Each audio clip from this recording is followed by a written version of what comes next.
let's look at polarity in relationships, in the polarity between the masculine and the feminine in relationships.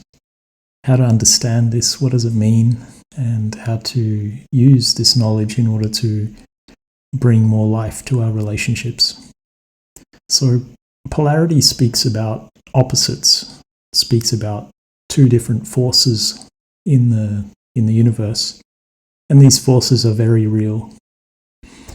One really good example of polarity is looking at a magnet. When you have a magnet, you have a positive pole and a negative pole, and they attract one another. The opposites attract. When you have two positives, they repel each other. When you have two negatives, they also repel one another. And you can say that the stronger that difference is between the positive and the negative, the stronger the attraction is.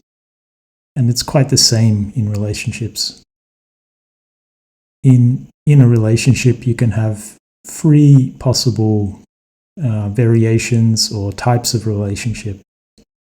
One is a polarized relationship, where the masculine and feminine energies are polarized with one another. The other is an invert relationship, and this is where the poles are playing the opposite of what would be considered normal or natural. And the third possibility is a neutral polarity, or a polarity where the opposites are trying to create a 50-50 situation within themselves. The masculine and the feminine energies are balanced in some way. Those energies, these energies that we call masculine and feminine, they exist within each one of us, regardless of whether we are men or women. The majority of men would resonate with the masculine pole, and the majority of women would resonate with the feminine pole.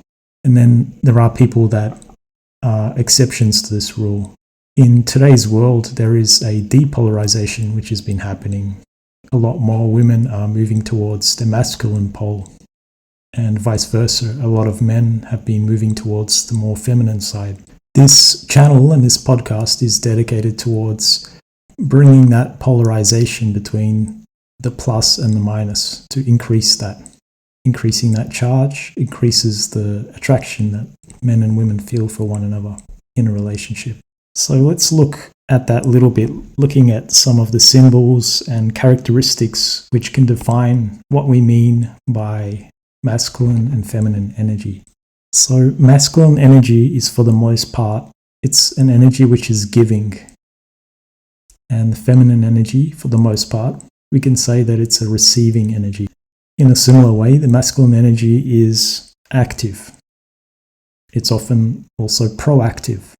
It begins tasks. It sets out to start something. It initiates. And the feminine side of the feminine pole, it's more reactive and passive. And here by reactive, we mean that it responds or it reacts to the initial proactive energy. For the most part, when we speak about the masculine energy, we speak about the leadership or the energy that leads. And on the feminine side, it would be the energy that follows or surrenders. With leadership comes responsibility, and ideally that leadership is with love. With surrender or following, it's best when that surrender happens to truth. That union of truth and love is something that we can also speak about. We can imagine that men represent truth in its essence. The masculine principle correlates with truth, and the feminine principle correlates with love. The masculine principle correlates with light, and the feminine is the warmth. So when we have a fire, we have warmth, we have light. And that light or that truth is the masculine pole. And the warmth, the love, that's the feminine pole. When we join together, it's a union of these energies, of these characteristics. The masculine, we can say, is vertical. It's erect. It stands. The feminine is horizontal. It's open. And the feminine is the openness that gives birth to life. We can say that the feminine is characterized by that possibility of fertility, to be fertilized and to give life to so many different things.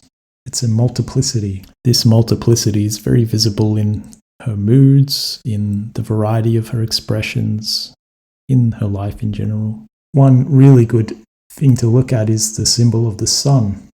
This would be traditionally kind of a masculine symbol.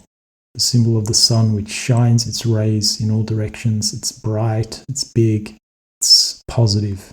And we could say that the earth could be seen as a symbol of the feminine energy, and the earth being cool and dark and mysterious and deep and able to be fertilized by seeds to give life to growth, to plants, animals, to nurture. And the earth needs the warmth of the sun. The sun shines its rays, and this helps in the germination process. The earth is moist, and that warmth gives life to that moisture. We can say in this situation that the moistness of the earth, it represents the emotions of the woman, and the sun represents consciousness, or the ability to see through things, to understand, to see how things work. In this way, the masculine principle correlates with the mind, and the feminine principle correlates with the emotions or the heart. So when those principles operate in a way in which they are fully themselves and can really express their essence, then when they come together, it's a beautiful dance. It's a beautiful harmony which is created. Within men and women, these energies fall along a spectrum. We have men who are very much masculinized, who have a lot of that masculine energy. People who are, we could call them macho. And on the opposite side of the spectrum, we have women who are very, very soft, who are very, very gentle, very passive, very receptive. And anywhere within that spectrum, all of those other points fall, so a person can be anywhere along that spectrum within the course of their lives, and they could be switching back and forward, even during the course of a day. And the goal is within what we are doing, the goal is to create that energy within ourselves, to cultivate that energy within ourselves in a way that radiates that natural essence, which is natural to us. So if we have a masculine essence, to fully step into that masculine essence. If we have a feminine essence, to fully embody that feminine essence. And coming together, this will really nourish our relationships and give us much more deepness and connection and attraction and a lot of the things which we are deeply seeking for. When a relationship is neutral or 50-50, the energy is neutralized and the attraction is neutralized, and it dies. There's no attraction when it's the same. The sameness is the enemy here. We can have things in common, but it's the things that are different that attract us. And even within the physical anatomy, we can say that the masculine is the giver and the feminine is the receiver. Within the anatomy, she receives the seed of life in her body. And that's the way that even our anatomy points towards these roles. So how to increase that polarity within one's life, one's relationships? It's a very big subject. This whole channel is dedicated to this subject. But one really good way is for women to become more receptive, to be more in their feeling nature, to be more expressive, to be more open, to be receiving. And for men to step into a more active role, to initiate, to lead, to be more of the giver, and to really stand in their truth.